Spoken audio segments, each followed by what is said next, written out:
listening to Goof on Radio with Rich Giordano.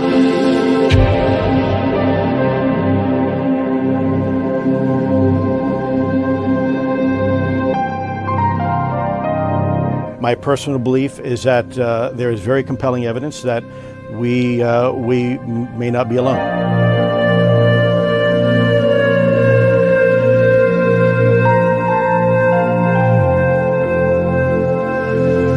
There has been and is an existing presence, an ET presence. It's not going to make a difference. It's not going to change reality.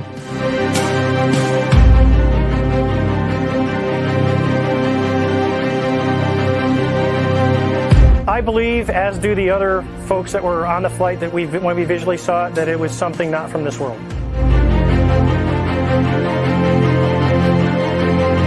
Goof on Radio.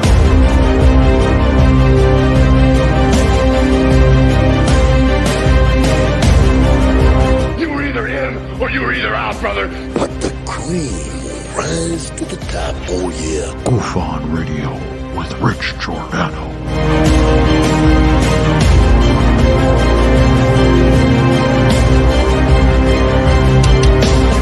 I occasionally think how quickly our differences worldwide would vanish if we were facing an alien threat from outside this world.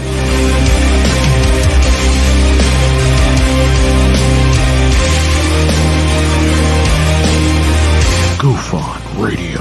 Remain seated, please. Permanecer sentados, por favor. You're listening to Goof on Radio with Rich Giordano.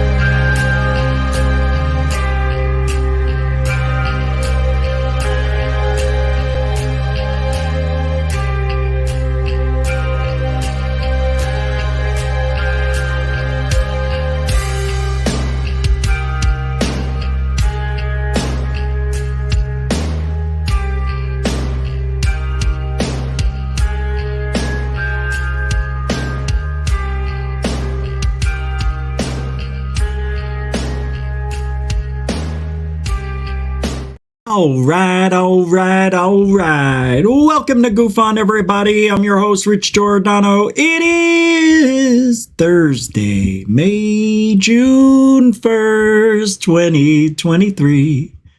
It is for you and me the same day and year, except for those in another part of the world where it's 6/2/23, isn't it? Welcome to the show, everybody. It's Thursday. My 9 to 5er's got one more day. Really, got a few hours left, and then it's the weekend. And weekends were made for, that's right, Michelob. You got it. Bud Light. What the hell? Do you know what year it is? Bud Light. I'm having a weird volume issue here. I am going to turn my volume down to you. Oh, tonight, would they come in peace? I may open up the viewer listening, joining in link. It's not a call-in line. I may put the link in to join the show for part 2 tonight, because I think that's part of the conversation we could have any night, really, with the community. You know, I'm just kind of curious on what some of you might think about this NASA thing yesterday. What does it mean? And what happens if aliens did arrive here? Would they come in peace? How do we know? We have people making claims of certain things they shouldn't, saying that, oh, the aliens aren't here for that. How do you know? You don't know. Well, we talked to them. No, you don't. Stop that. I want to take Greer's hand and go, no. I appreciate you trying the CE5. I get it. No more for you. Let somebody else do it. You're too important to the cause. Why do you want to ruin it with mishmash? Oh, somebody else told me why Greer's doing that. Who was that person? They said Greer is doing the CE5 to get the attention off of him. He wants the government to think he's out there so they don't really think he's in there. Oh, that's what Greer's doing CE5 for.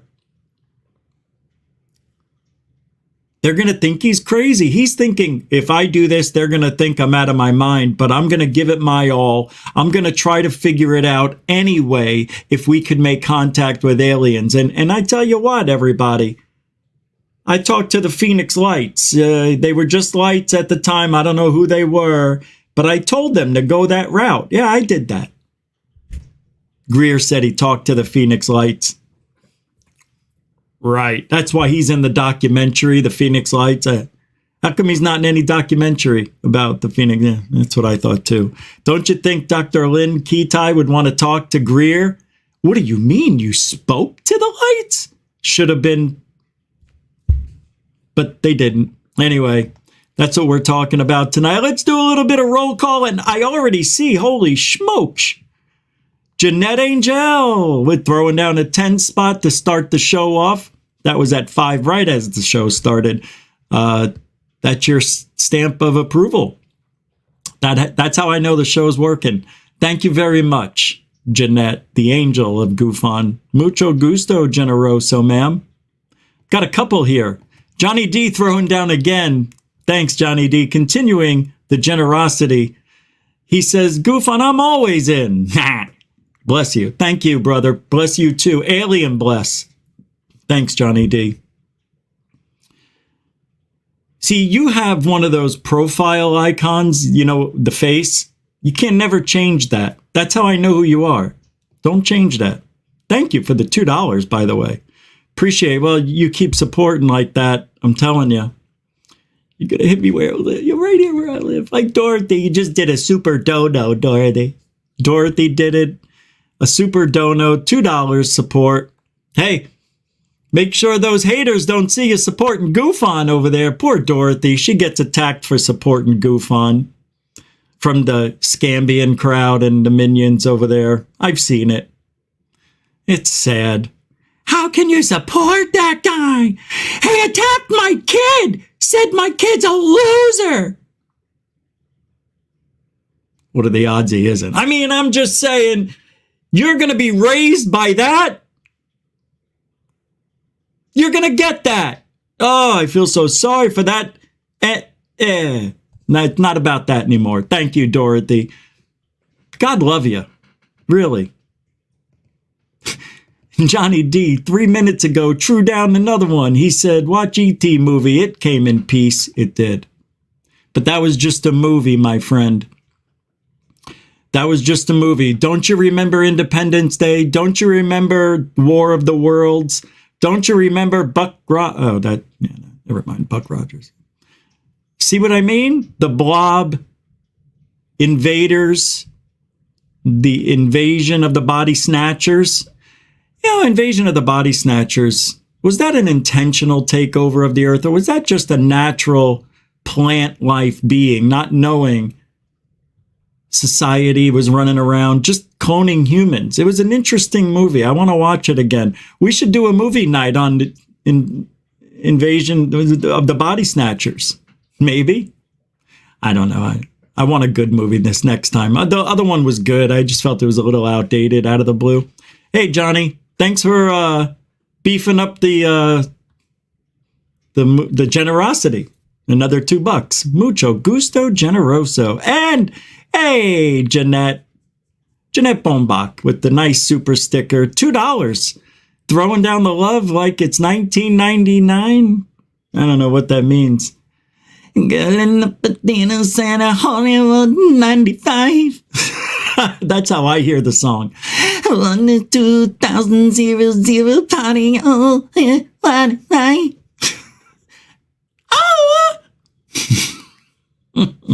I almost lost my teeth.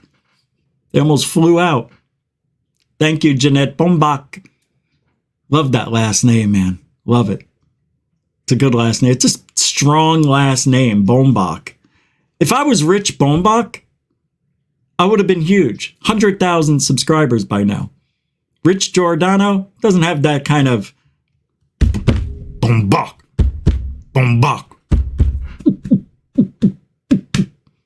Bombok. Giordano. No, see, it doesn't work. It doesn't work. All right, let's move this monster. Let's get the show going. Let's take this mountain and move it to the side. We got work to do. Tonight, I am going to go over the community still defending Jeremy Corbell and his flare slash thing. How come every time he puts something up, it brings the best out of people? Is that what he's doing? Maybe he's doing reverse psychology. Someday he's going to pull his face off and it's going to be J. Allen Hynek III. And he's going to say, don't you know, never believe, never trust. Go with your instincts. Your first guess is usually the best. Occam's razor. Don't cut yourself. Don't run with scissors. Don't eat yellow snow. Don't kick your dog. All right. Got it.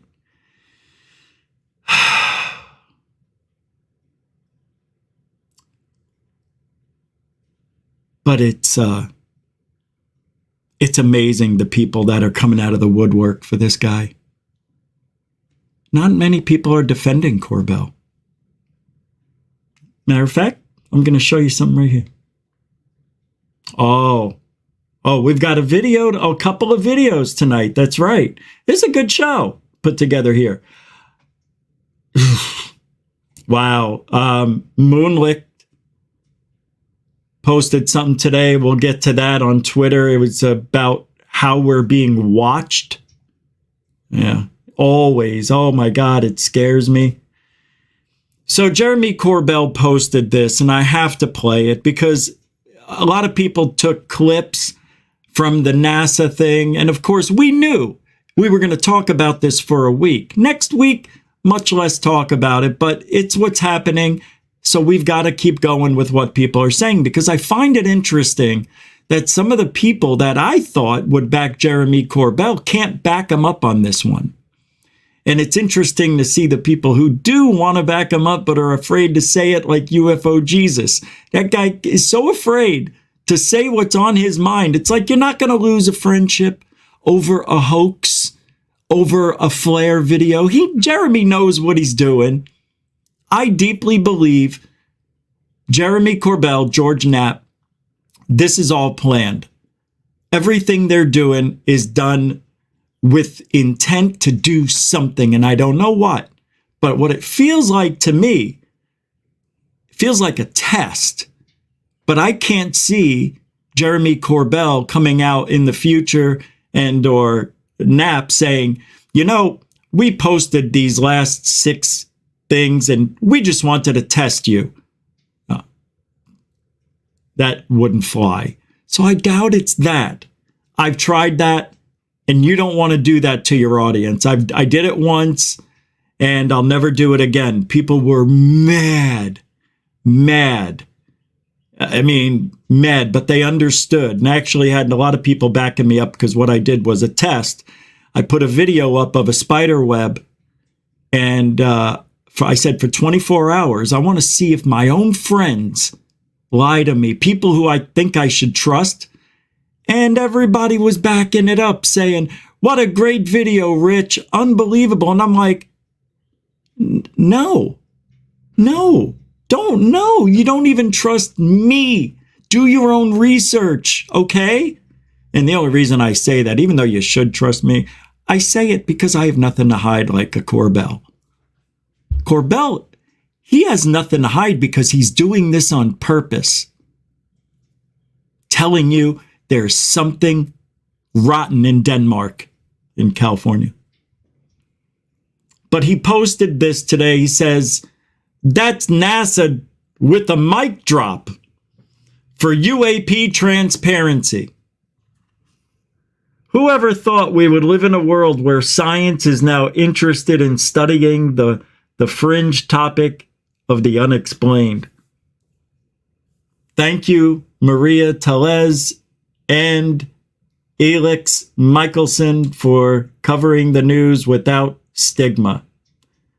I don't know what this is. I haven't watched it, but because Jeremy posted it, I just want to listen to it. It's a 5-minute video, but I'm only going to play a portion. Let's see what this is about. Why is Jeremy all excited about this? This has got to be something that has to do with him. Unidentified anomalous phenomenon, or UAPs, which we used to call UFOs, held its first public hearing today. The 16-member body with experts in physics and astrobiology, highlighting the need for more high-quality data. Why are we looking at this? Especially as stigma hinders their research efforts. The panel set to release their final report this summer. For more on this, we are joined by investigative journalist and also the co-host of the Weaponized podcast. He's not an investigative journalist. Asshole face. Part 2. Jeremy Corbell. Jeremy, we always appreciate you when you are with us. Let's start with the biggest takeaway, according to you. This Saturday night, there's not even going to be a fight. Yeah, everybody was really clear about this. NASA was very clear about this. Everybody talked about destigmatizing UAP, which is UFO, same thing, reporting. Dr. Nikki Fox even said that they suffered kind of abuse and harassment online just for, as scientists, trying to look at the unexplained. So it was just amazing to see all of these people come forward.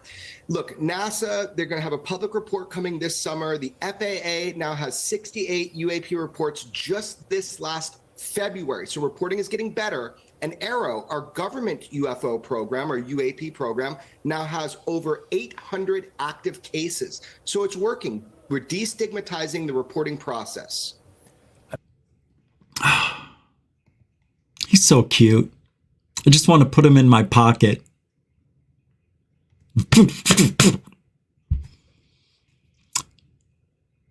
Jeremy. This is a one-off, bro. This is a one-off. How many more of these meetings will NASA have publicly about their findings? Now that they've laid the foundation, right? Because that's what this is. They're starting from ground zero with this meeting. It's official. NASA's all in. Now, what I'm curious to find out, what is going to be the relationship, the real relationship between Arrow and NASA and the public? Will they even care about the public's evidence, stories? Makes you wonder. They said yes. I know, I heard somebody say civilian shit's going to be also looked at, but I think if it's civilian, it's going to have to be somebody that they vetted, that they believe wouldn't lie, which is a mistake. I understand you want to be perfect in your process of getting the most perfect, credible people to talk about their UFO or alien experience, but there is no such thing. People are people when it comes to this topic. Nobody's an expert. Nobody knows more than the next guy. So as soon as somebody sees something that they've never seen before, a UFO, it changes them. But Jeremy definitely, yeah, I don't know, man. I have so many things going through my head. Let's just see what else he says here. So how do you take that to the next level, though, where people aren't getting threatened or people aren't thought of as conspiracy theorists? Right. So we're so past that now. Luckily, there's actually legislation in place passed in the 2023 National Defense Authorization Act that protects whistleblowers, people that have testified in congressional settings, behind closed doors, classified settings, that they have participated in essentially back engineering UFOs, where the hard classified settings. Who cares? Say it publicly. What good is a whistleblower statement or story if the public doesn't hear it? If they're a whistleblower, don't whistleblowers want to get it out to the public? I don't understand this. I don't understand it. Closed door meetings. What did he say? Secret meetings? That doesn't make sense to me. Wait a second. Listen, seriously. If you're a whistleblower, Doesn't make sense. Past that now, luckily, there's actually legislation. Wait. This level, though, where people aren't getting threatened or people aren't thought of as conspiracy theorists. Right. So we're so past that now. Luckily, there's actually we're not past anybody being threatened. I guarantee it. If somebody here, somebody there, somebody has evidence of aliens, a UFO that's, I mean, we're talking really good evidence. No, they're going to be harassed. That's how you know when you captured something. When the government knocks on your door, or worse, invades your home looking for shit without any recourse, breaking the law. It can happen. Legislation in place passed in the 2023 National Defense Authorization Act. Don't care. That protects whistleblowers. People. It may protect them legally, but the government doesn't play by the law. If they don't like you and you broke your NDA agreement because, I don't know, you want to get the word out that we're working with alien technology, you run the risk of having your family murdered. Or worse. I don't know what's worse. Yourself.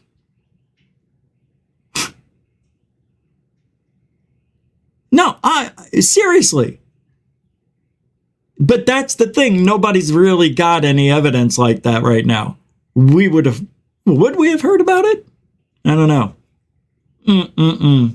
Boy, Jeremy says some things that are just like propaganda, like, whistleblowers, they passed that act. Now they don't have to worry. No, they still have to worry. Oh my God. People that have testified in congressional settings behind closed doors, classified settings, that they have participated. Classified settings behind closed doors, that's not whistleblowing. That's just whistling. You ain't blowing it out to the public. You can whistle all day. Whistle while you work, for all I give a shit. It has nothing to do with the public. I need you to whistle blow to your heart's content to the public, not behind closed doors, top secret meetings. That's not a whistleblower. That's of course you wouldn't be harassed. You're doing it behind closed doors. Once you go public, whistleblower, all bets are off. You're not protected. Jeremy's lying to you. The government doesn't play by the rules. Ask Trump. They will get what they want when they want. End of story. God. Back engineering UFOs, where the hardware is. And if that is true, which everybody's being told it is true. It ain't true. We're living in a different era. So what is NASA's... He thinks that people are going to say where it is, where everything's stocked, because, it's a different day and age. I can't believe the things he's saying. This is amazing. Now you know why I have to listen to this. Come on, man. This is really irresponsible. If Third Phase of Moon or I or anybody else said this shit, they'd look at it and go, what are you saying? But Corbell says it and people are like, yeah, I guess that's Corbell. See, now he's at the point. He has gotten that reputation that people aren't going to care anymore. They're just going to expect the worst from Corbell, because that's all we get. If you look at Elizondo, that's all we got. Poor DeLong, he didn't give us anything. Don't you see the pattern here? Lots of talk, lots of promise. No payoff. Where's the payout? Where's the real evidence? I mean, come on, man. We're still in 1955 right now. I'm telling you, we're not even. I wish it was 1955. I do. It'd be a lot easier. Listen to him say this again. In essentially back engineering UFOs, where the hardware is. And if that is true, which everybody's being told it is true. The whistleblowers are going to tell us where the hardware is. I'll tell you where it is. Antarctica. Prove it. I can't. Oh, whistleblower. Yeah. Where do they bury the shit? Where's it happening? You really want to know? Yeah, I want to know, whistleblower. Tell me. The kid's right. It's Antarctica. No way. Can you prove it? I'm sorry, I didn't hear you. No. You can't prove it either. Can you take? No, you can't take us there. Yeah, they got that thing where nobody's allowed to go. What part of it? No, can't even do it. How much would it cost? Oh my God. That's a lot of money. I can't afford that. Jesus. How do we get past security? Can't do it. How do we get there? Can't do it. So how do you know? You heard. Oh, you saw it? Oh. What, did you hear it, see it, or both? Now your story's a little messed up there, whistleblower. See, that's how the stories get convoluted.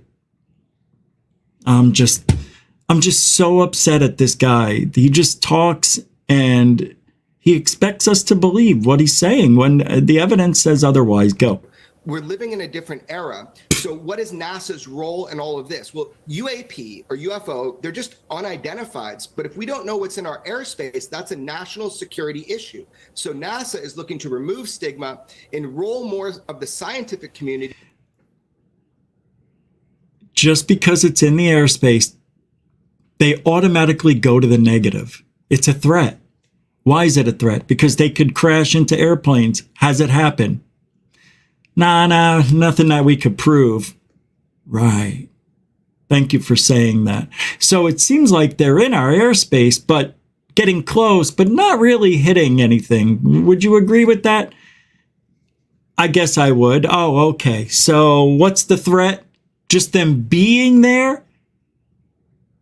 Let me ask you this. Is a cloud a threat?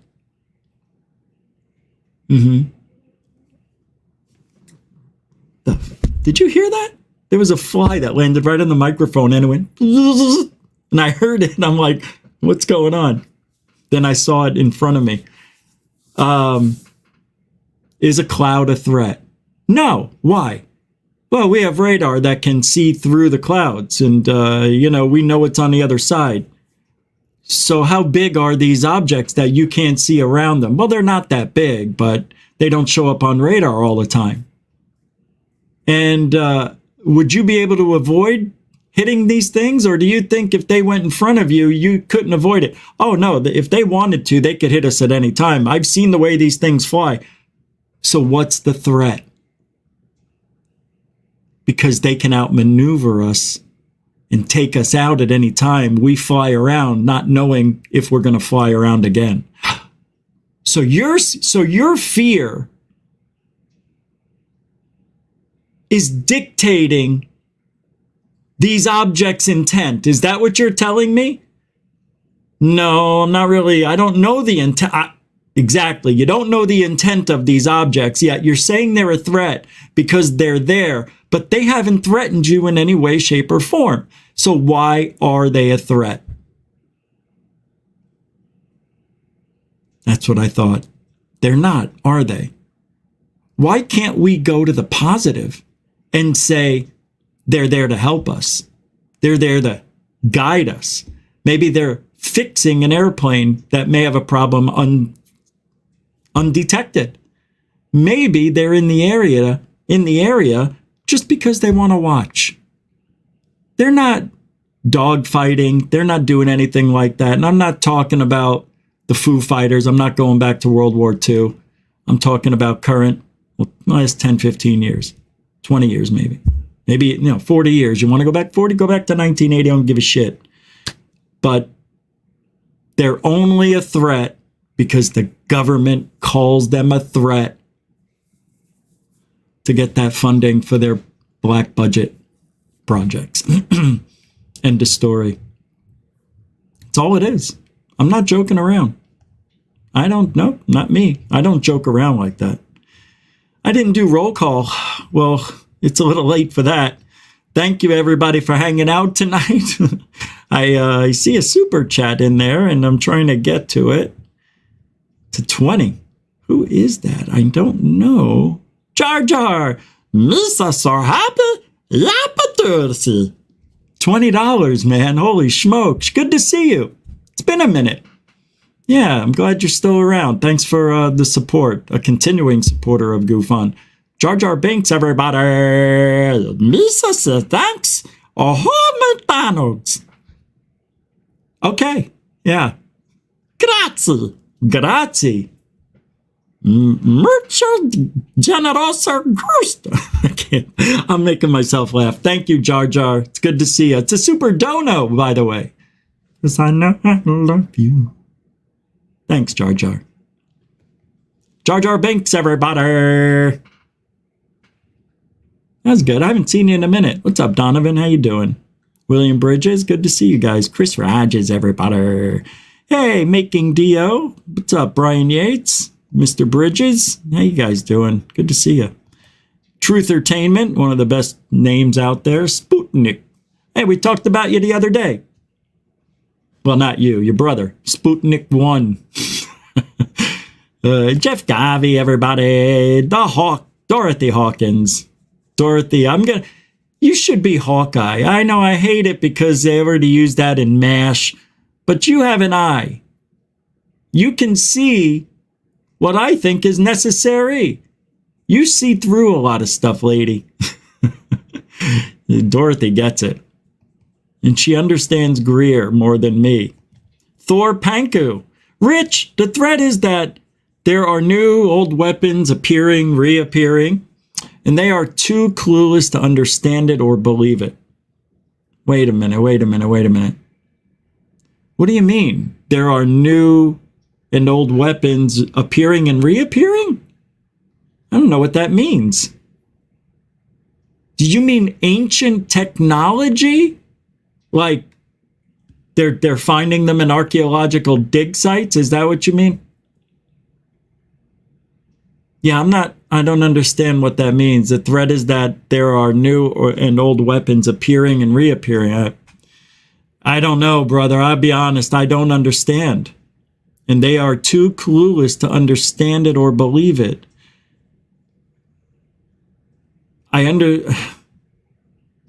But when you're saying weapons, like, are you saying these objects are weapons that are just appearing and disappearing and reappearing? I'm a little confused. I'll try to stay on top of that because I'm sure you're going to let me know, but all right. Nathan says, I was never threatened by the mantis person. Right.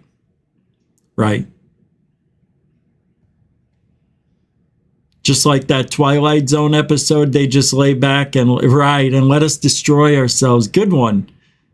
I can see the episode in my head. That was cute.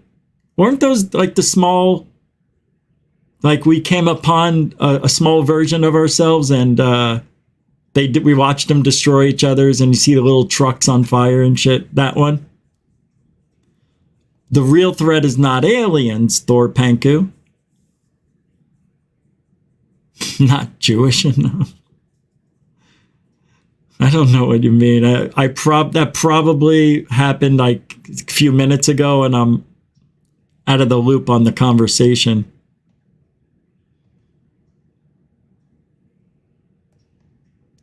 If they want to attack, it's easy. Yeah, I hear you, Thor Panko. It's deep, I bet. What was once lost had been... Oh, okay, see, I understand that. I get what you mean a little more. Okay, so we're figuring out this old technology, however means necessary, whether it was archaeological or crash sites, whatever, we're finding old technology is what you're saying. Gotcha. I hear you. Yeah, that's interesting. And that's dangerous. That's dangerous. Look, if you go back and I'm not saying the Bible's right, but I mean, they were talking about things that shouldn't be happening. Moving mountains and flying around on shields and all sorts of stuff. Fireballs, Ezekiel's wheel and the wheel on fire inside a wheel and a wheel.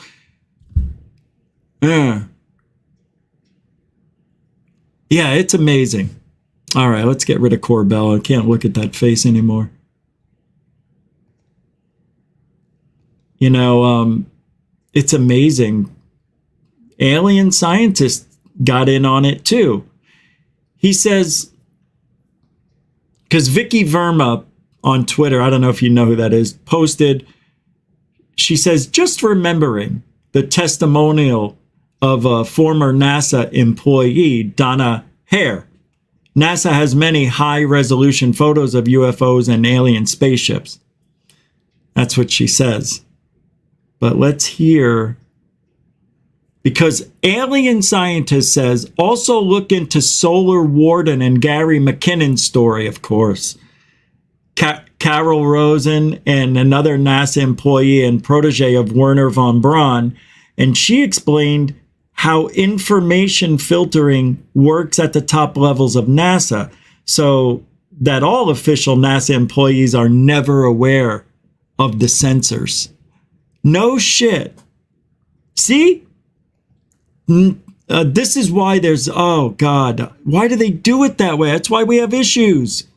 All right, let's listen. Good morning, everyone. Good morning. My name is Donna Hare, and I worked at Philco Ford Aerospace from 1967 to 1981. During that time, I was a design illustrator, draftsman. I did the launch slides and landing slides, and also projection plotting boards, lunar maps for NASA. Wow. We were a contractor, but at One most of the smart time lady. I worked on site, excuse me, in Building 8. I had the opportunity to do extra work during downtime, which was between missions, and I walked into a photo lab, which was the NASA lab across the hallway. I had a secret clearance, which is not that high, but I was able to go into restricted areas, which this was. At the time, I was talking to one of the techs in there, and he drew my attention to a photograph, a NASA photograph. It had a dot on it, and I said, what is that? Well, he drew my attention to it, and I said, is that a dot on the emulsion? And he said, and he's smiling, and he has his hands crossed, and he said, round dots on the emulsion don't leave round shadows on the ground. And this was an aerial photograph of the Earth, I'm assuming the Earth, because it had pine trees on it, and the shadows of the craft, or whatever it was, were in the same angle as the trees. And by its very nature, UFO, and I wanted to clarify that to a gentleman that was talking to me, means unidentified. So I did not know what this was. But I realized at this point that it's very secret, that it was kept secret, because I asked him, what are you going to do with this piece of information? And he said, we always airbrush these out before we sell them to the public. So they're pesky little creatures appearing on this photograph they wanted to get rid of. After that, I decided I would ask questions to other people that work there. And I found that I had to ask them away from the site and not on site. A guard told me that he was asked to burn some photographs and not to look at them. To burn and to not look at them. Are you kidding me? Oh my God, all the evidence that they had, somebody took some of that home. I would bet my life, although I won't, I'll bet your life somebody took a couple of those photos home. Back then, they didn't have the cell phones. Oh, it depends on the year she was working there. I don't remember what she said, but wow. Yeah, I've heard her story before. That's right. God, so many people really loved and thought that this NASA thing was incredible. It was. It was, but it wasn't. Like I said yesterday, it's basically for people. Well, NASA had explained everything from the beginning, so they're starting ground floor explaining what they're doing. And of course, to us, everything's a no-brainer. We're like, of course. But to somebody who's never heard that before, they were excited. I guarantee it. Because I remember how I used to be. I used to be excited to listen to everything. I'm like, oh my God, first time I ever heard that. And then after like a couple of years, you're like, what else is there? You know? Yeah. Just like anything, the excitement wears off because you've been disappointed so many times that it's hard to believe anything. But what NASA says they're going to do will remain a mystery because I don't believe them. I don't think we're going to see any of this evidence. We're supposed to, right? What's Sean Kirkpatrick of Arrow referring to here in this clip? It's going into the water, he says, which we've shown to not be the case. That is actually a sensor anomaly. I'm going to show you this. Is it the Aguadilla one? What is that one called? Mick West put this up. With the low contrast and compression, or is it the Omaha sphere where the IR glare goes behind the horizon? Yeah, let's take a look at this. I forget. Your first question on what makes it anomalous to me, we actually developed some definitions on all of these things. We gave it both to the White House and to Congress. I think we've got some of that into law now, but essentially anomalous is anything that is not readily understandable by the operator or the sensor.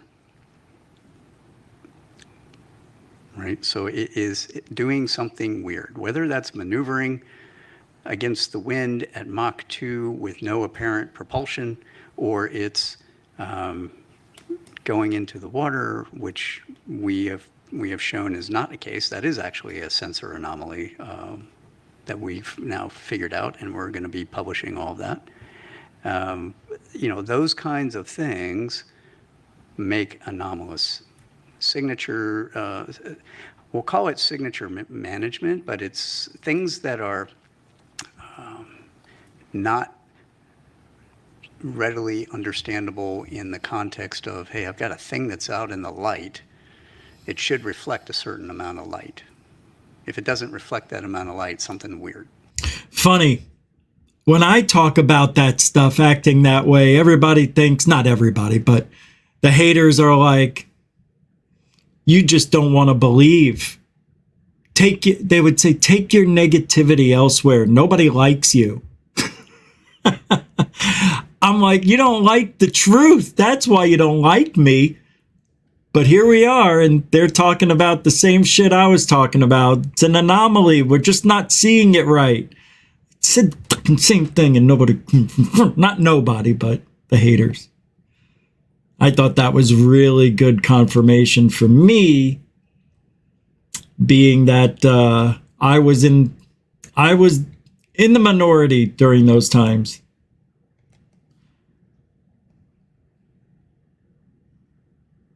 I'm looking for, I don't know what.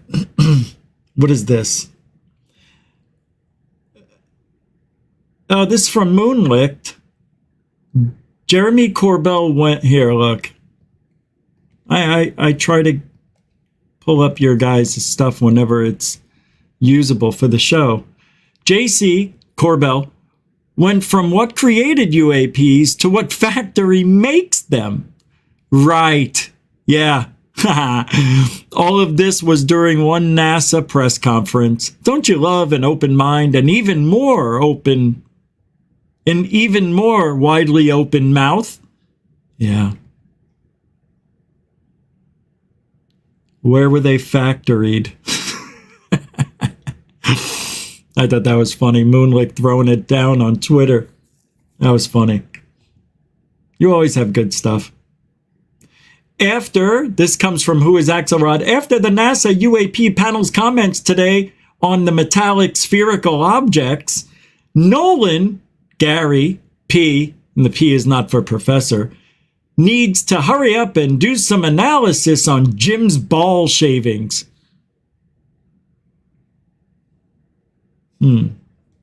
Oh, that silver ball, the alien ball. Oh, yeah. Yeah, that's not real though. Yeah, that's maybe multiplexed ion beam imaging. So you fire ions at a sample, right, and it can tell you what's in that sample. Right. So what I've got here, as you advised, I got scrapings off Jim's ball, the sphere. Right. And these are the corrosion shavings. Okay. We've wrapped them in paper. I couldn't get a lot. But is this the machine you'd put them through? Oh yeah, and we only would be reading off like 50 nanometers of material, which is what's so great about it.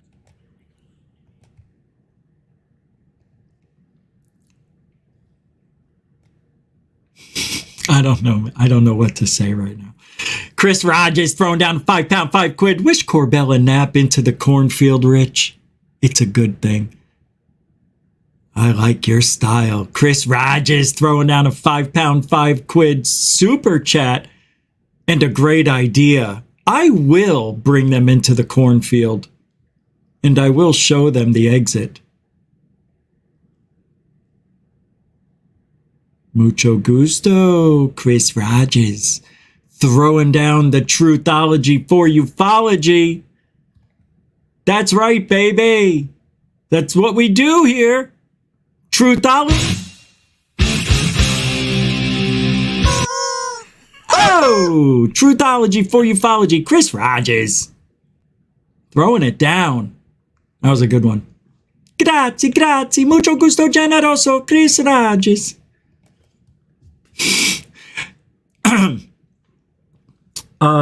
What's this? The machine that goes bing. All right, I got some more stuff with a lot of mo. Oh, tomorrow's show. I know you don't love it.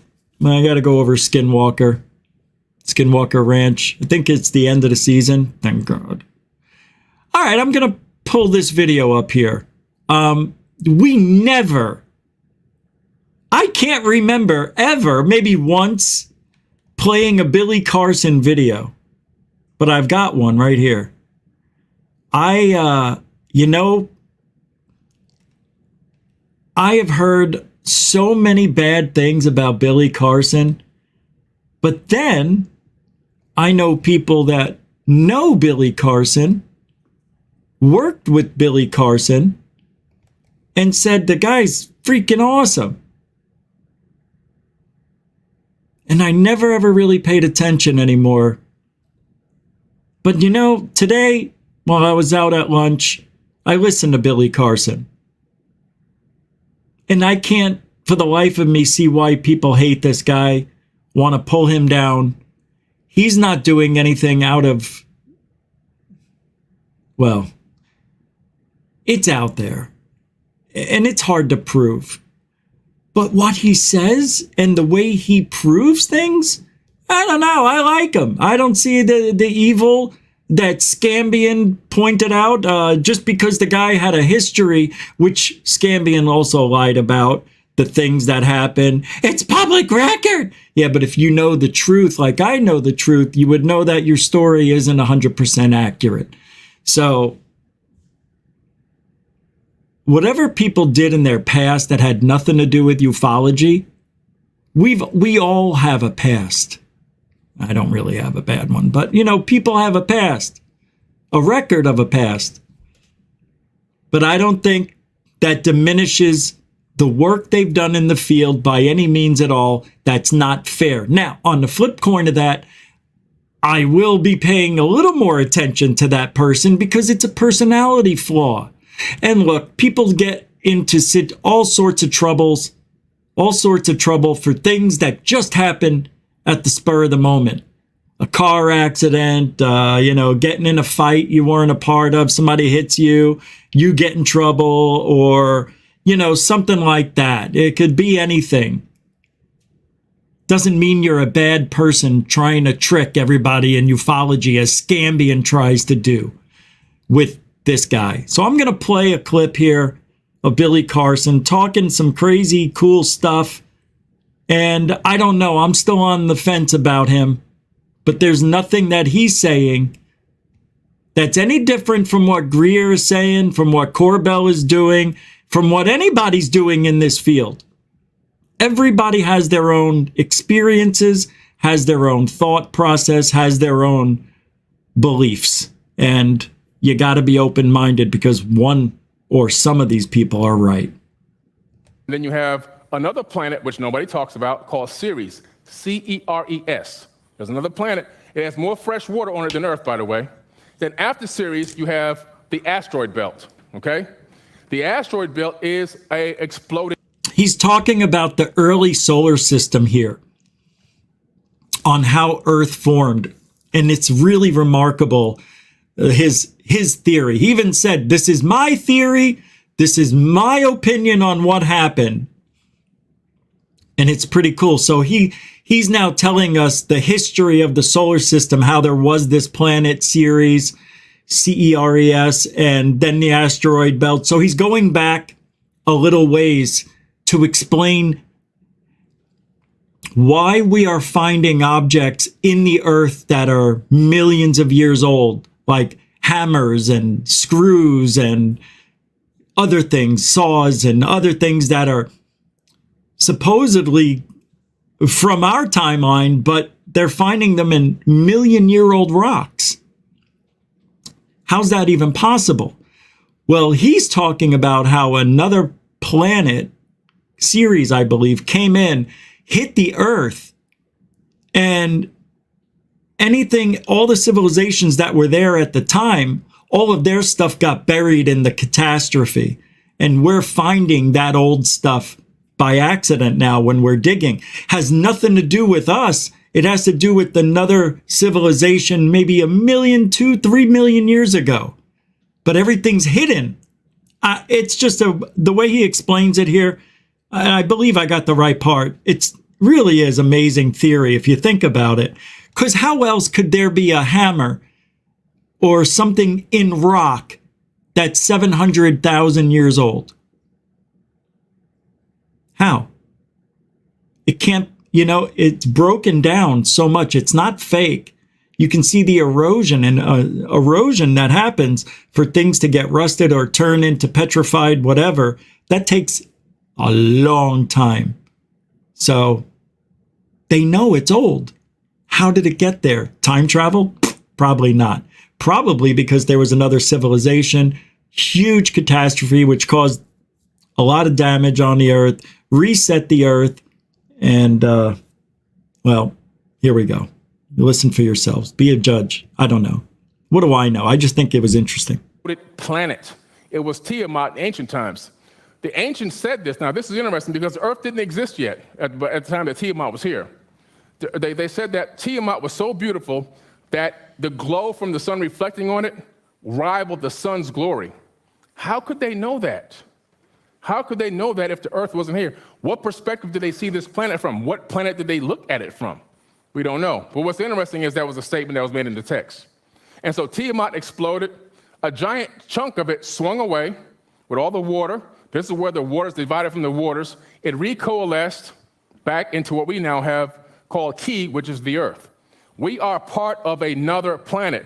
That's why when you dig into this planet, millions of years in the past, layers down, you discover anomalies that shouldn't be there because, in my opinion, this is another Billy Carson hypothesis. Those anomalies were when we were part of another planet. Those are artifacts from Tiamat that we're uncovering. God, that'd be so cool if that was true. So what does that mean?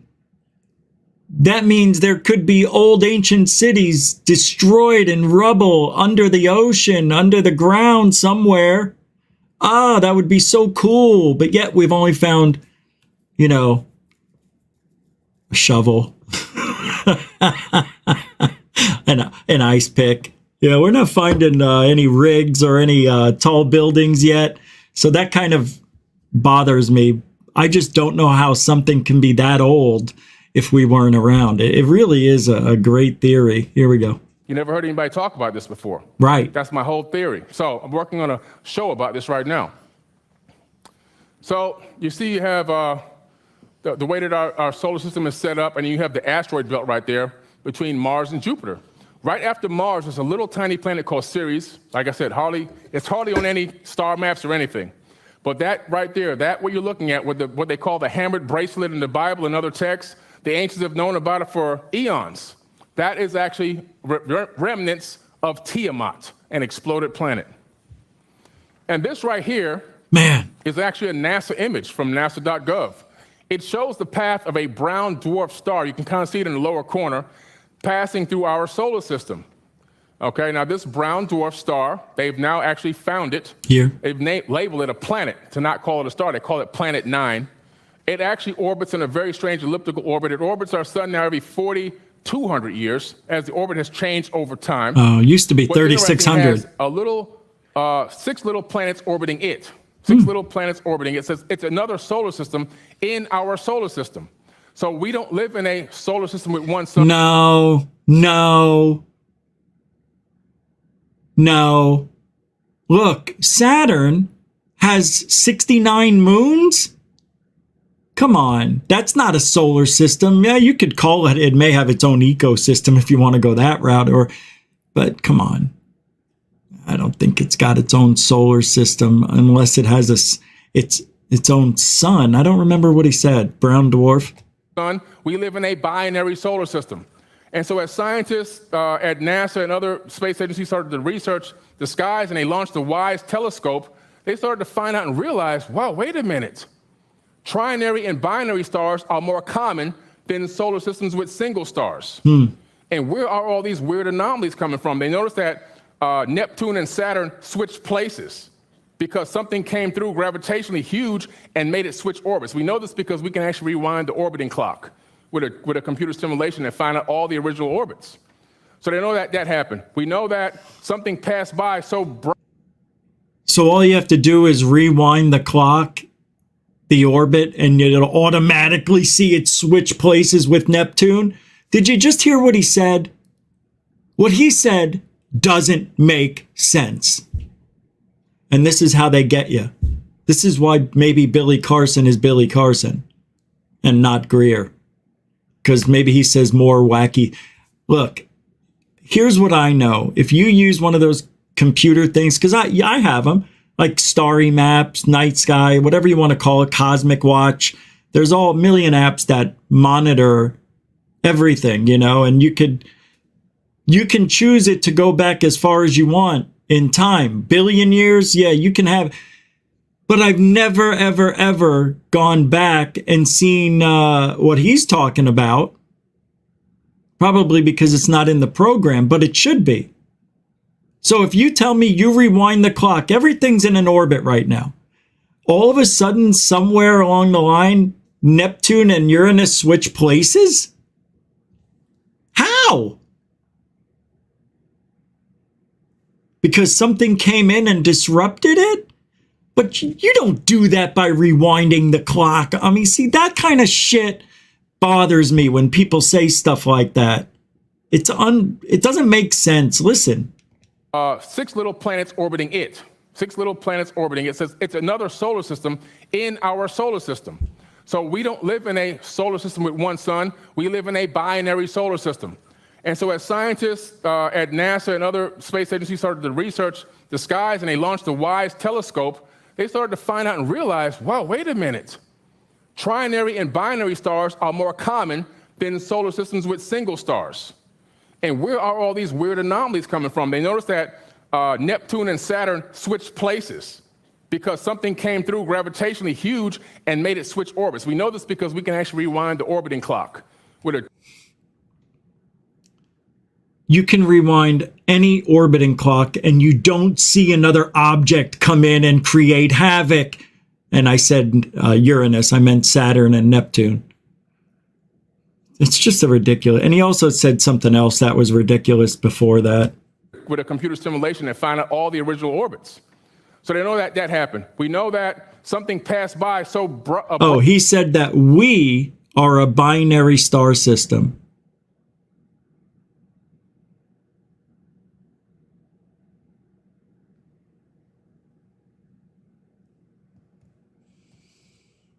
No, we're not. Abrupt.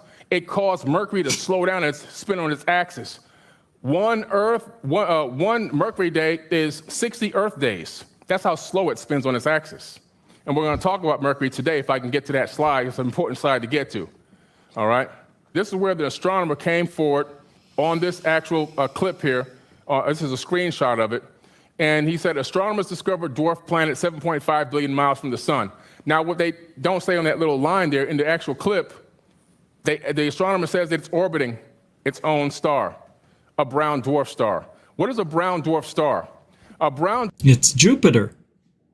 It's a planet or a star that didn't ignite, right? Dwarf is a failed star. It's a very failed star. Didn't turn into a sun. It's Jupiter. But it has the same mass as our yellow sun. So it's gravitationally, it's just as heavy, and it creates something called gravitational waves as the two suns tug on each other.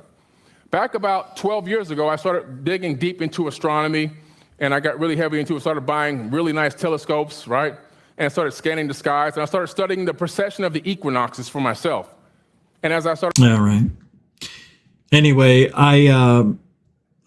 he believes that we are from both the Anunnaki and Atlanteans, that we are a created species. We are from them. I like what he was saying. Some of the things like we just heard, I'm like, yeah, I'm not so sure. But you know, he's got some theories on where we may come from. The name Anunnaki and Nibiru in the older version of the Enuma Elish, those names are actually in the text. So for some people that were saying, oh, nobody can ever find these names, in a newer version of the Enuma Elish, Marduk, also known as Amun-Ra, he wanted to be the one that destroyed Tiamat, so he changed the name Nibiru to his name, Marduk. His name is in the Bible, his name is in the Jewish Torah. He's a very popular guy, but also a very evil and brutal guy, okay? But these Igigi were doing a lot of the work when they created this breakaway civilization. They came here, they found this planet was a great planet to start a civilization, to build and live on. They actually worked this planet themselves. They actually didn't even use human beings or our hominid cousins. You know what's so hard about all this? He's using the Sanskrit, the scrolls, right? Isn't that what they are? The same ones that Zecharia Sitchin tried to come up with the actual meanings for the scrolls. And that's why he got popular, Zecharia Sitchin, because apparently he was reading the scrolls and deciphering what he thought they meant, not what they actually meant according to archaeologists. So it created this whole new narrative on what those things really are. Are we being lied to again by the government? Are they hiding the actual truth that comes from these scrolls? Or did Zecharia Sitchin tell us the truth? Well, we found out Zecharia was a little off on a lot of things over the years, but come to find out, people have taken what he said and they use it to this day as the word. Bird is the word. All right. It's interesting. Where do we come from? And let me tell you this. Back then, let's say they came here millions of years ago. From what I heard Billy say today, because I can't play the whole hour, obviously, but he was talking about, and this has been repeated in the Bible and all that stuff, that Adam and Eve were created here on Earth, right? The tree, the apple, the, what do they call that? The temptation. We all know what it meant.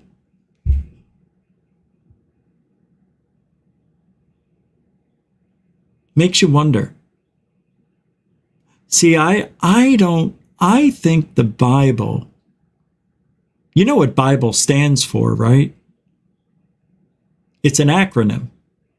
Basic instructions before leaving Earth.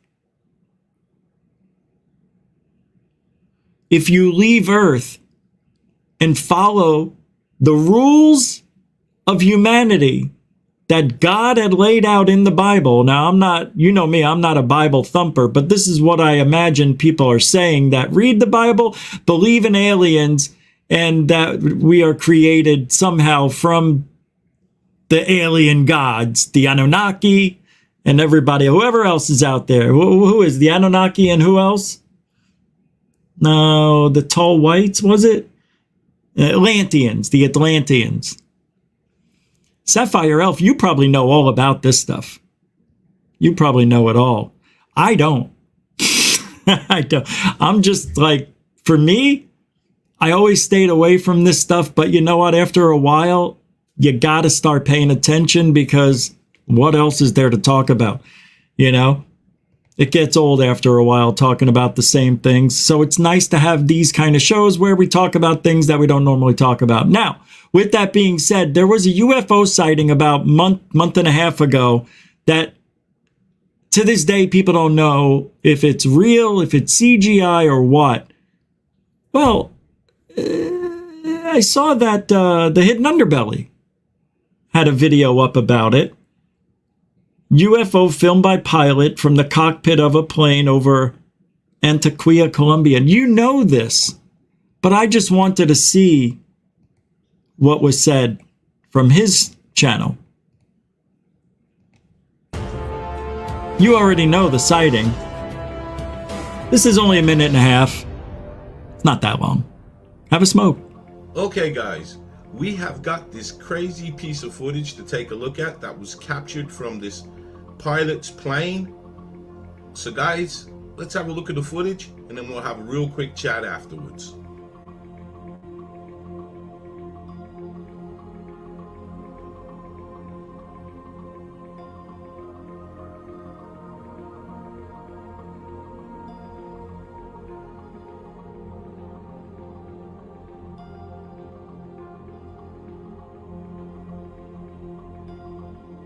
So guys, you may have noticed that the map was missing from the beginning of this video, and that is because I haven't got the exact location. The only thing I really know is that this was captured on the 4th of April 2023, and in this footage we can see this object come in and it seems to bank as if it's avoiding the plane. Now guys, I think this is an incredible close-up footage of what we are looking for, a UFO. But guys, what do you think about the footage? It looks good. So until next time, stay blessed. All right, we're going to go to the beginning, and I just want to point out one thing. I want you to see something. Look how long this guy had his camera out before, because according to the story, if I remember correctly, this guy's flying his plane. He sees this object in the distance, can't figure out what it is, gets his phone out and starts recording. Well, it took many seconds for that object to appear on the screen. My question to you is, how did he see it? And why did it just appear on the screen instead of gradually get bigger? I think this is fake. I think we're being duped, and I can't prove it. It looks really good. I'm not sure how they did it, but there's something wrong with how long it took him to find it, because you can't see it. Watch. 2, 3, 4, 5, 6, 7, 8, 9, 10, 11, 12. 12 seconds before you see it. You mean to tell me he saw it way before that? Because you know it takes time to grab the phone, open it up, unlock it with the fingerprint maybe, or just double tap and open, hit the camera, hit video, and then press play. So you're going to tell me for the 10 seconds or 12 seconds we don't see it here, and the additional 12 to 20 seconds it took him to grab the phone, you mean for 30 to 35 seconds that object was getting closer and closer, yet we can't see it until now? Nah, it's bullshit. But it is really tiny out here. So maybe it's just possible it was so far we couldn't see it, and the camera just didn't detect it. But watch where it pops up from, right there. It just appears. See? It just appears, and to me that looks fake. Yeah, I would bet this is fake. There's no way he saw it. 35 seconds it took him to get the camera up, out, and wait. No, sorry. I'm standing by it. It's too good to be true, and when it is, it's fake. or it's not what we're being told. I'll put the link to Hidden Underbelly's video and all YouTube videos in the link description or the show description after the show. Let's take a look and see if our friend from Into Thin Air has anything new. Let's take a look. And no, nothing new. Third phase of moons they're out and about. They left. They're in California now. They might be watching. Maybe they're not. All right. Let me get this up here.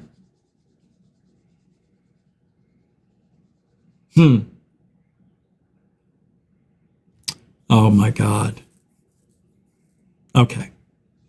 So Paranormal Chris on Twitter is gaining some traction. For those of you who are on Twitter, says this: Sean Kirkpatrick is doing his job well and is no doubt taking this job seriously.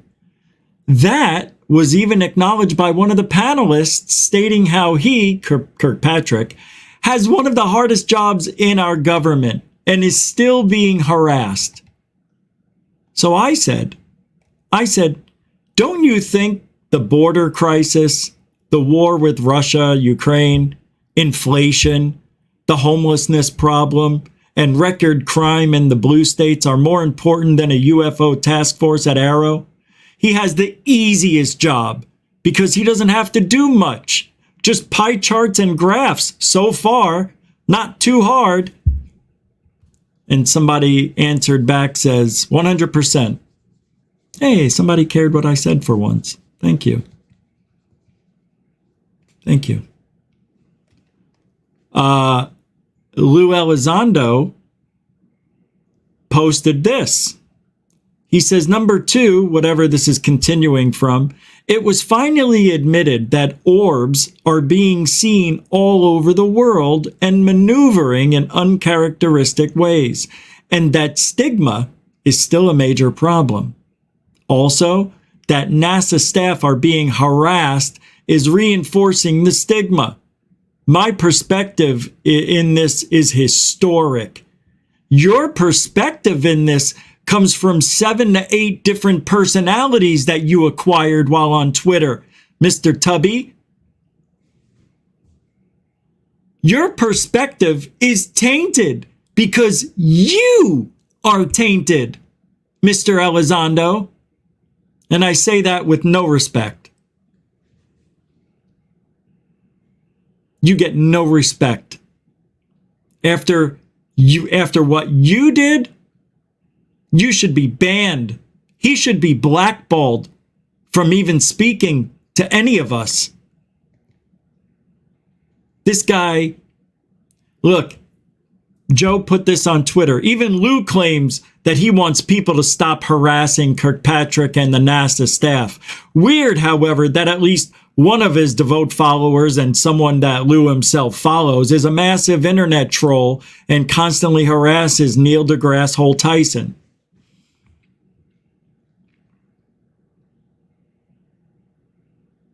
Who are they talking about? It's weird that at least one of Lou's devoted followers and some that Lou himself follows is a massive troll on the internet and constantly, who is this guy that harasses Neil deGrasse Tyson that is a follower of Lou and that Lou follows?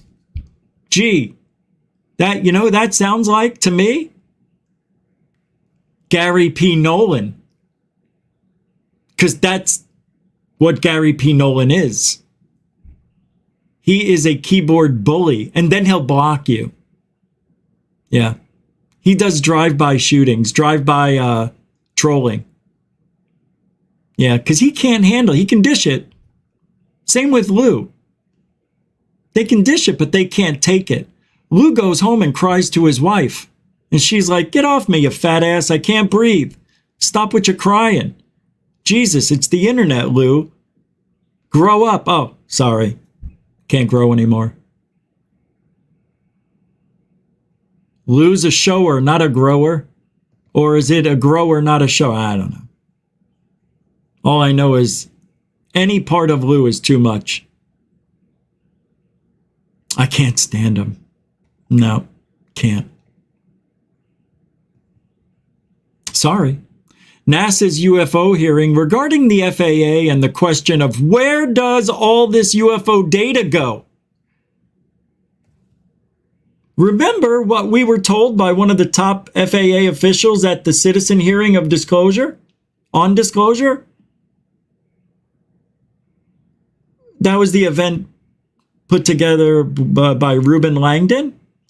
Well, here is John Callahan testifying that NORAD lost the target.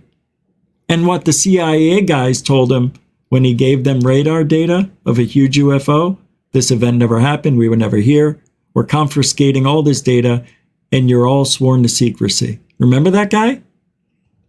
Everybody was standing up, cheering, throwing panties on the stage. John Callahan came out that day. He was the number one. I remember that guy. You'll see. He's coming back. Yeah, for part 2. Goosh. Declassified videos, authentic Department of Defense footage. Come on.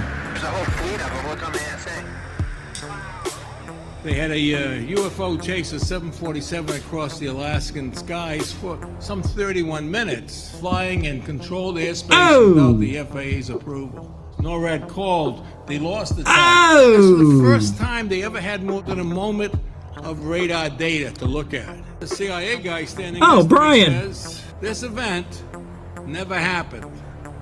We were never here. We're confiscating all this data, and you're all sworn to secrecy. Now get the fuck out. UFOs don't have transponders, and they don't care about our rules and regulations. They come and go. I don't know how you're going to solve that problem.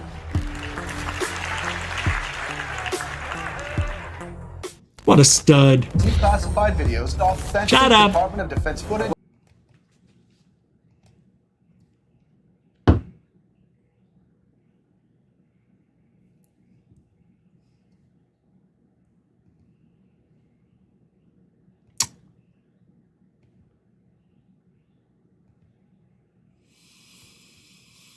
So Alien Scientist posted this today. He says, are there any actual real military people out there who think these were something other than flares? Alien Scientist is looking for someone who can prove they were actually flares or were witnesses to this. He actually wants to talk to somebody before he goes believing in what writes and sounds like another Corbell sock account. Mr. Pitbull says, guys, I love your shows. I'm a Navy veteran, and I've witnessed hundreds of flare deployments from several different launch systems. This must be Jeremy Corbell's sock account. I've witnessed them deployed from handheld devices, aircraft, ships, and land-based platforms. That sounds like Jeremy right there, land-based. Though I do concede that that's him too, that it is possible those are flares over 29 Palms. I do not believe that to be likely. Please hear me out. Oh, that's definitely him. Please hear me out. I know atmospheric conditions play a role, but the colors from those images seem way off to me. Please see other known flare assets deployed. That's because it was done with the night vision type camera. That's why the colors changed, you yak. Next, I've seen multiple flares deployed simultaneously as well as in succession. Typically, they do seem to maintain formation at first, but due to thermal updrafts, downdrafts, and wind, they get out of sync fairly quickly. Wrong! Absolutely wrong. I have flares on video. Stayed in a straight line as they fell. How's that possible? Because it was a windless night. Yeah, you have updraft, downdraft, side drafts, a storm in the distance. Yes. But when you have no winds, extremely calm, You get a straight line most times. You do. It depends on the flares, how they were packaged, if they were packaged the correct way. See, you can just make up anything. I can make up anything. Packaged. All right, I want to show you something. This is getting me. This is a sighting, believe it or not, that is starting to get people on the internet excited, and this has got to stop immediately. This is terrible, just awful what happens here. Let me show you this. I'm so embarrassed that I know this person can't be that stupid. You know what I mean? You can't be this dumb. Nobody can be, but they are. They are.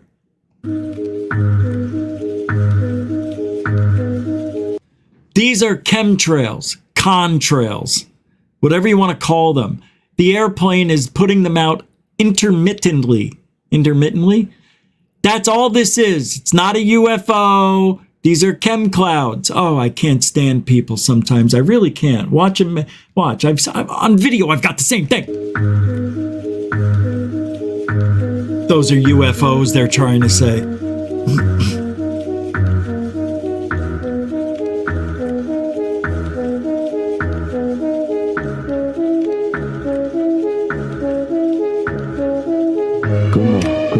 Comment c'est possible? Comment c'est possible? Comment c'est possible? Come see. Come see. Stupid. Just showing you, just so you know, so you have a reference for the future. All right. These are moments that fascinate us on Skinwalker Ranch. Let me show you this. No? All right, I'm not gonna. No, I can't. I was told. I can't. All right. This I have to talk about. This guy, Diego Diaz on Twitter, is so lame, and I don't know why people like him. He says, for a total outsider skeptic, yesterday NASA's thing was historic, which it was. It showed metallic orbs are all over the world. That statement alone is a bold-faced lie. It didn't show us that metallic orbs are all over the world. Kirkpatrick just said it. But here we go again. Just because somebody says it doesn't mean it's true. There's no evidence that these orbs are all over the world. None. Zero. I don't give a shit what they showed us with the orb going through over the city and everything. That's nothing. When you say they're all over the world, show me 5 from different parts of the globe. They show us 1. And it's the same one we've seen for 6 months. The next thing he says, stigma is bad. They didn't show us the stigma was bad. They just said it was bad. Yeah, it's always bad. It's not new. He also said UAP equals UFO. Idiot. It solidified that there is a there. No, it didn't. It didn't. Nothing solidified anything there. Then he says, it's logically plausible to find ET tech here. That's what yesterday showed us? That it's logically plausible to find ET tech? This is the public's way of thinking because of what they said yesterday.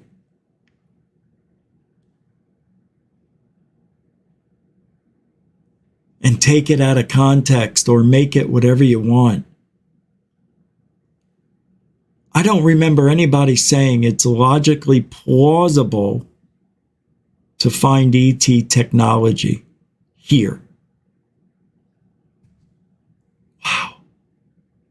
I must be stupid. I must be dumb. What's wrong with me that I don't see it? What's wrong with me? No, I'm serious. What's wrong with me? You want to know what? I'll tell you what's wrong with me. I've been disappointed every single time somebody says, this is it. I've got the big one. That's what she said. Shut up! Ben, the Yorkshire Goofonian. Mucho gusto el generoso. It's a super dono of £2, 2 quid. My goodness. Ben! There was something I had to say. I can't remember. Thank you for being supportive of the show. You know, I didn't even mention it. You can help support GoofOn the same way. Well, you can use Super Chat, Super Sticker, PayPal, or Cash App. All the links are in the show descript. And on the About section of GoofOn. Thanks, Ben. Also, Brian Yates with $2 on PayPal. Oh, no, Cash App. Right? Yeah, $2 on the Cash App, Brian Yates. Hey, man, thanks for using that. Mucho gusto generoso. Yeah, man, thank you very much. Very much. I know I see some emails. I'll be getting back to those. Sorry, I'm taking forever, but all day long I'm out doing stuff, and I haven't had any time. I mean, I got back to a few people, but not everybody, but I will. Sorry. There's a lot. I know. I've gotten back to like half of you. It takes time. You know me, I don't write one sentence, say thank you. I got to go into detail with my emails. Ask Dorothy. Thank you very much, Ben. Mucho gusto, generoso, sir. A continuing supporter of GoofOn. All right. I wanted to pull this up. Check this out. This is from Alien Resistance Club, who follows GoofOn. Look at these. And, you know, you wonder how in Indonesia, Mexico, and Egypt, they all have the same type of, look at that, in Balinese, Mayan. It's amazing. How? How did they get the technology to do it? That's what scares me. Did we find this technology in an archaeological dig site? Are we using this technology? Well, the UFO community is split. Actually,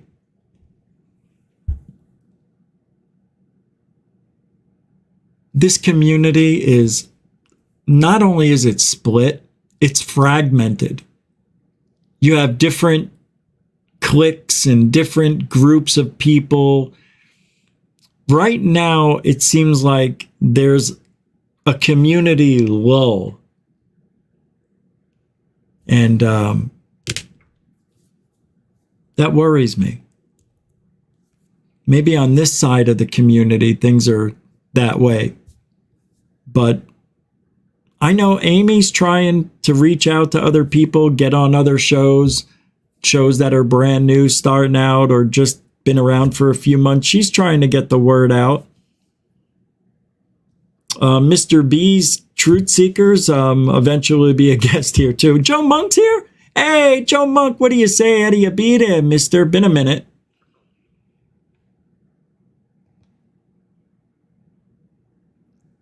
All right, I'm going to play this. This should scare the shh out of you. You're not safe. FTC claims Ring cameras were used to spy on customers. They watched kids, women, men in the bathrooms, bedrooms, more places you can imagine. They were used to spy on customers.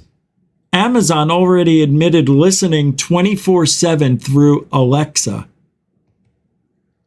What?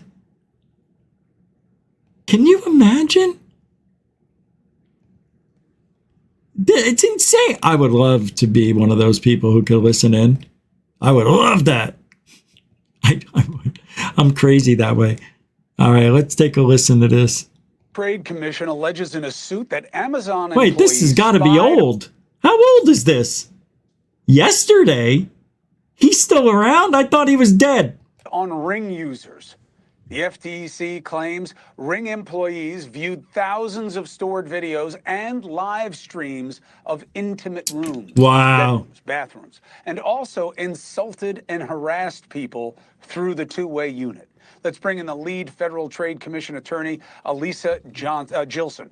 Counselor, thank you very much for taking the opportunity to join us, especially on short notice. And I just wanted to read a part of the meat of this suggestion for the audience. Ring narrowed employee access to customer videos in September 2017. Amazon bought Ring in 2018, and that becomes relevant in a second. According to the complaint, customers had to consent to customer service agents accessing their videos. But even then, you allege, Ring allowed hundreds of employees and Ukraine-based contractors to continue accessing all video data. Quote, importantly, because Ring failed to implement basic measures to monitor and detect inappropriate access before February 2019, Ring has no idea how many instances of inappropriate access to customers' sensitive video data actually occurred. Do you believe you can prove that? In a complaint filed in federal court today, the Federal Trade Commission alleges that that's precisely what happened at Not, excuse me, I don't think it's any of those products like your TV and other things, your phone, anything that uses Alexa or, you know, any listening device that, I don't know how they do it, but yeah, I don't know why they would have a doorbell ring in their bedroom, which is, but I think they're talking about any of those cameras, you know, like nanny cams and things like that. They can look in at all of that stuff. Yeah. That's true though, right? Because they did just mention the ring. Ring. So for a period of time, for a number of years, Ring actually gave all employees and contractors access to all of its customers' videos. What? Regardless of whether it actually needed that access to perform its Why? Job. This meant that Ring employees and contractors had access to videos in customers' bedrooms, in their children's bedrooms, in their bathrooms, and the most private spaces of their homes. The FTC alleges that this conduct continued for years. This isn't all. According to the FTC's complaint, the FTC or Ring then failed to take basic security precautions, basic privacy measures to prevent hackers from gaining access to those camera feeds. As a result, hackers were able to get into customers' accounts, to take control of their cameras, their videos, and to harass and spy on individuals in the privacy of their own homes. So, Counselor, you know that they didn't just have access, but they abused the access? What's up, Shane? According to the FTC's complaint, that's exactly what happened. This is not just an instance of theoretical access. This is an example of employees actually taking that access to spy. In one particularly striking instance, the complaint alleges that an employee, over a period of a number of months, looked at hundreds of videos for many, many, many women, spying on them until a coworker just happened to report the conduct. And similarly with hackers, sorry, please go ahead. Go ahead. Let me just have you respond to what Amazon says. Put Amazon's statement up there, please, Dusty, just so, you know. Hey, so we understand now the video. What's this from World News? From around the world says it's funny how every community is divided and they're not. Yes, there are a few bad channels, but it seems this kind of channel thinks everything goes through them. Wow, that's so far out of context of what really happens here. I'm amazed that you would even say that. Well, and that is also something somebody would say as a casual viewer of this channel or just coming here for the first time, because I've never seen you before. So I know that's not a fair statement. You just don't know. You can't just judge it by one day. We do everything here. Everything. I'll talk about Corbell. I'll be a dick to somebody who's lying and making up shit that is very irresponsible to us here in the community. I've been here 20 years. It's my 20th year. I think I know what I'm talking about at this point. And I knew years ago. But I'm not saying I know everything, and I don't think everything goes through here. But I think everything should go through here. Because we tell it like it is. And there aren't a lot of channels that do. A lot of channels want to. But they get scared that nobody will listen to them, that they won't be able to get guests. So if they have this negative attitude, which really isn't a negative attitude, it's just being truthful, or what you perceive the truth to be, what I think the truth is. I don't know if I'm right or wrong. Nobody knows. So put your ego aside. I'm just saying people in general need to put their ego aside and just go by what's in front of them. And that's all I've ever done. So I don't think everything goes through here. I know that not everybody listens to this show, or we would have thousands more subscribed. But I think when people do give this show a chance and give this community, our little community, a chance, I think you'll find the opposite is true to what you believe right now. And that's that. May not have been that way 5 years ago, but I'm always learning and growing and trying to do the right thing. Even when I do the right thing, people get mad. I predicted all the things that's happening pretty much. And only a few people, those that know, understand what we do here. And that we were right while everybody else was wrong. And I didn't just say stuff to say it. I said it because what I saw didn't make sense when Elizondo came around, when TTSA formed with all the ex-FBI people. It's all government. Why are we going to trust government? I said. They won't last 5 years. Sure enough, boom, bam, gone. Right? Elizondo came in. I said, he's going to destroy everything. This guy's a bully. Turns out, bully. Supported doxing, harassing people that didn't believe in him. Oh yeah, nice guy. Really? And I think everything goes through me. I'm just pointing out the things that are wrong with this field. And if we could fix it, we would, but nobody can because it's not in our control. All we can do is just voice our opinions and give out what we believe to be the truth. And I tell you, what just happened with NASA, the congressional hearings, it's all pomp and circumstance. It's all a psyop. It doesn't really matter. And let me tell you why I say that. It doesn't matter because it never has. Soon as the next administration comes in, they're going to say, we're giving all this money to Arrow. Forget it. Close it down. Done. Now we got to start over from scratch. Is that what we want to happen again and again and again? How many Majestic 12, Project Blue Book? I mean, you name it. It just keeps going and going and going and changing the name and changing the acronym and changing the name and making it hard to find anything. It's a joke. It's all done smoke and mirrors because our technology, the things that we're figuring out now, they're test flying it all over the place in altitudes that they don't think people are watching or can make out what these things are. And by accident, by stroke of luck, sometimes we see it. So now they've got to have an office, which really, it's just to find out what everybody's seeing so they can monitor and keep track of everything. That's all this is. It's a cover up for the real technology that's going on behind the scenes, black budget programs. To get the funding, you got to create a threat. Why else would the government give us millions of dollars to Arrow if they didn't think there was a threat? No threat? Who cares? But you got a threat. Oh, wait a second. Really? Oh, geez, we got to get the office. What happens? We get the office underfunded. 2 employees, so they said. Now there's what, 20, 12? I don't know. All of a sudden, there's employees there now.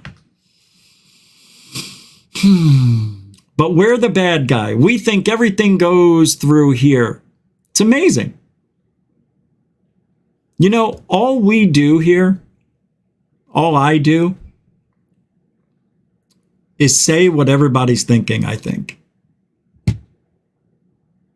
I'm not saying everybody's chicken shit, but a lot of people are chicken shit because they're afraid that nobody's going to come on their show, nobody's going to listen. You know, in life, you just got to take the chance sometimes, man. If you don't take the chance, you don't know. What if the Pentagon, this comes from So Long and thanks for all the fish on Twitter. I thought this was an interesting tweet. What if the Pentagon were to release UFO videos they knew they could debunk years later? After years of public speculation and excitement, Pentagon would debunk the videos proving UFOs don't really exist. Sowing doubt back into the UFO community. It's pretty smart. See, that's what Corbell's doing. He's putting up stuff we've already debunked. We've already done this flare show. We've already had the Boca review. However you say it. We've all seen the imaginary swarms. Come on, man. Come on. Don't piss on my leg and tell me it's raining. Try the other leg. That's all I'm saying. Just try the other leg. That's all. What is this? Oh, I have another UFO sighting. All right, this has got to be birds. I don't know, guys. This goes very fast, but I know everybody's going to say birds. I don't even know why I'm playing it. Here's a UFO sighting.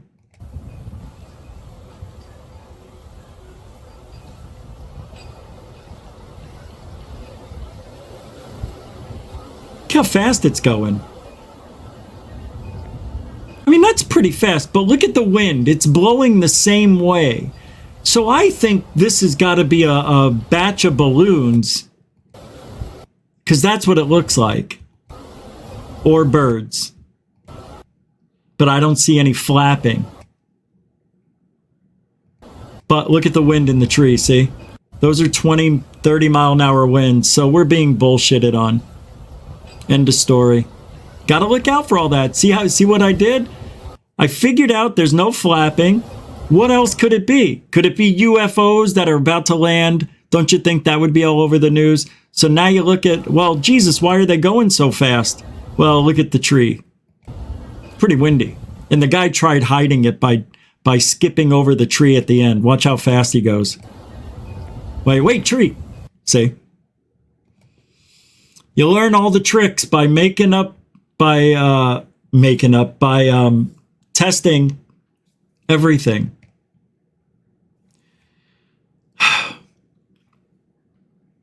We have not, I don't know what about this.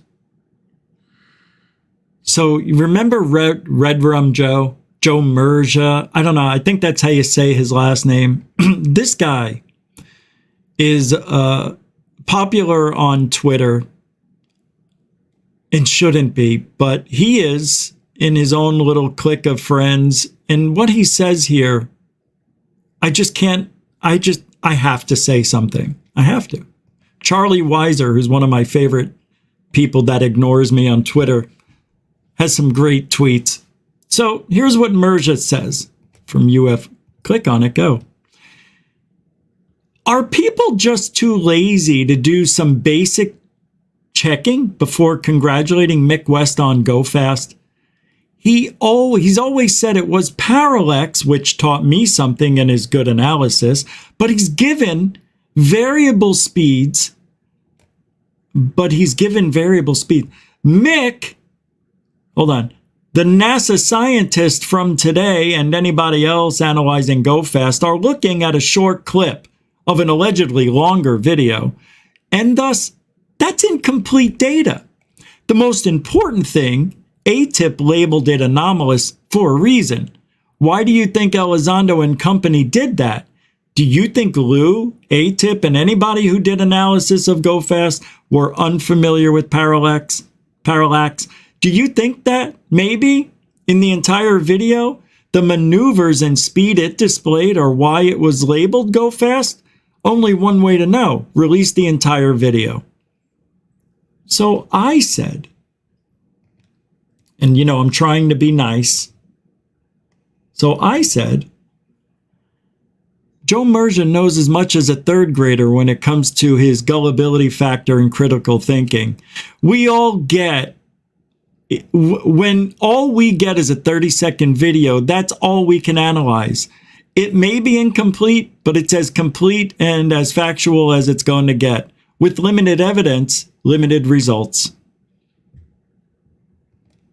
Yeah. That's all I said. Not bad. Not trying to be mean.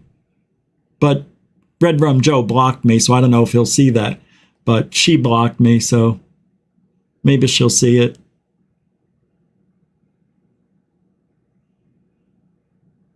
So Strange Recon said, do you think Lou and A-Tip and anybody who did analysis for GoFast were unfamiliar with parallax? No, they thought we were. Wow. Thank you for saying that, Strange Recon. You can always count on Strange Recon for saying the right thing. What a great thing to say. They thought we wouldn't know. Fucking great answer. Unbelievable.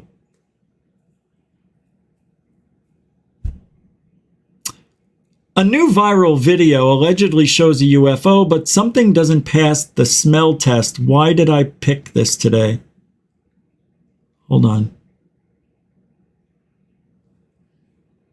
Oh, hold on. I'm sorry, guys. I chose the wrong video. Oh, this is it? Oh, I'm not playing this. Nah. We already talked about it.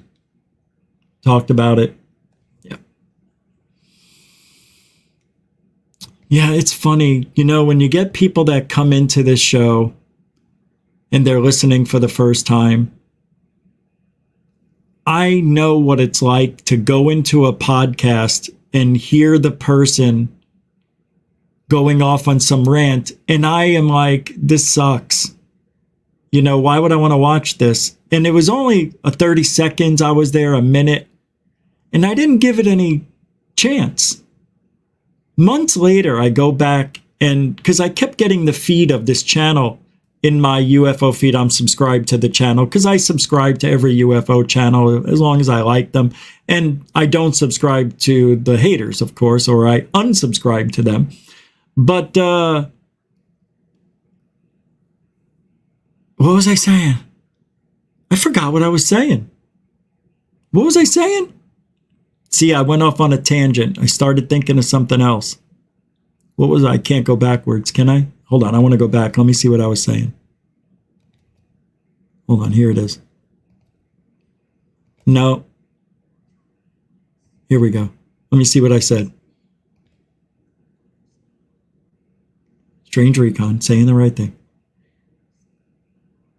They thought we would know. I chose a video for some reason, I said.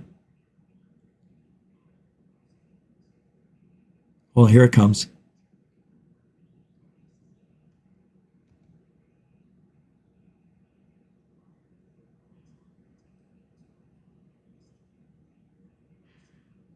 I know what it's like to go into a podcast and I can... Oh, that's what I was saying. So I listened to the podcast 6 months later, and I loved it. And I'm so mad that I didn't give it a chance. So I'm asking you guys, if you've never been here before, give the show a chance. You might not like it. I admit from day one, this is not your grandfather's UFO show. It never has been. It never will be. We do everything here. And I feel like I have to say this every now and then because we have new people here.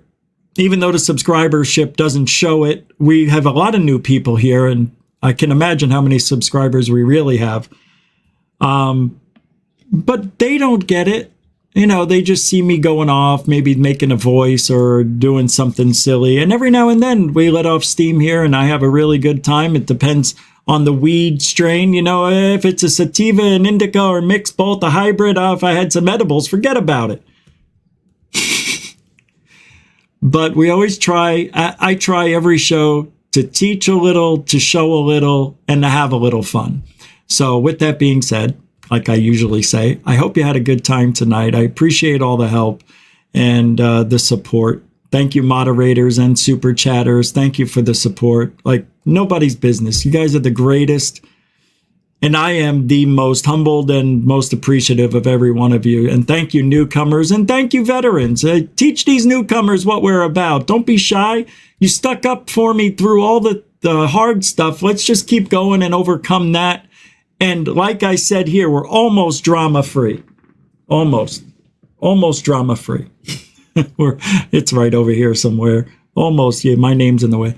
But we'll get there. We'll get there. Raging Against Machine. Joe. I know. I would like some of that government money. Good to see you. And we do it right. I think we do it.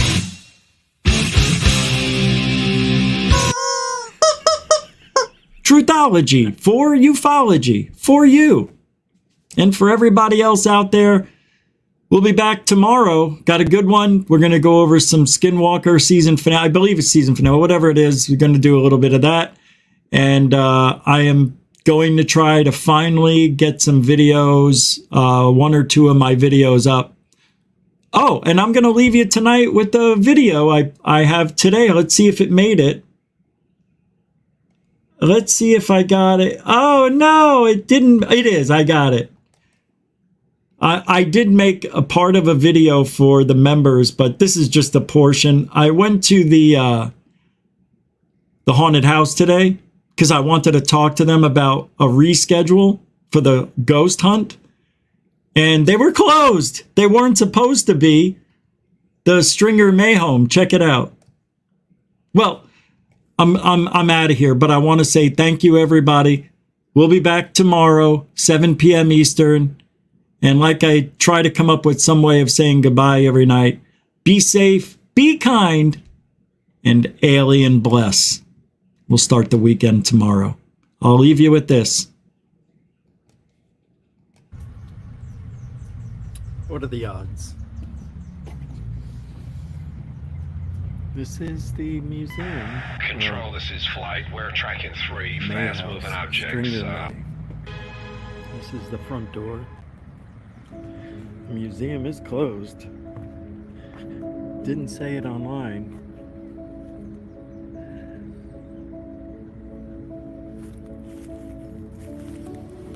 Looking for snakes. I had a 5-foot snake in my yard. Oh, the ants on there.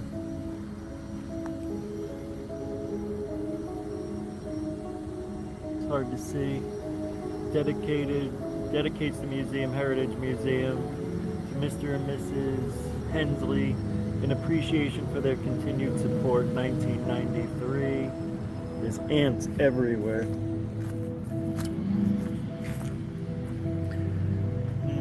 This is when you walk up. I mean, it's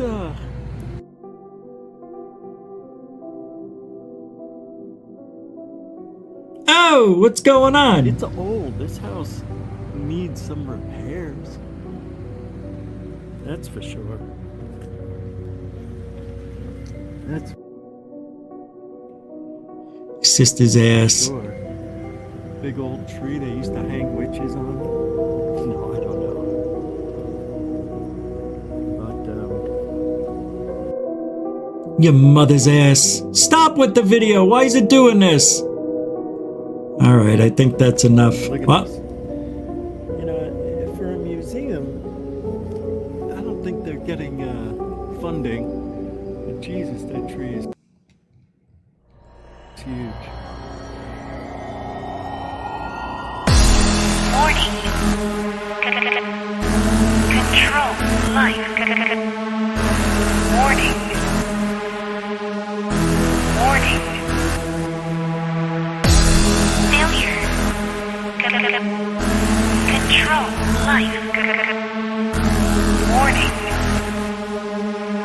Unidentified flying object.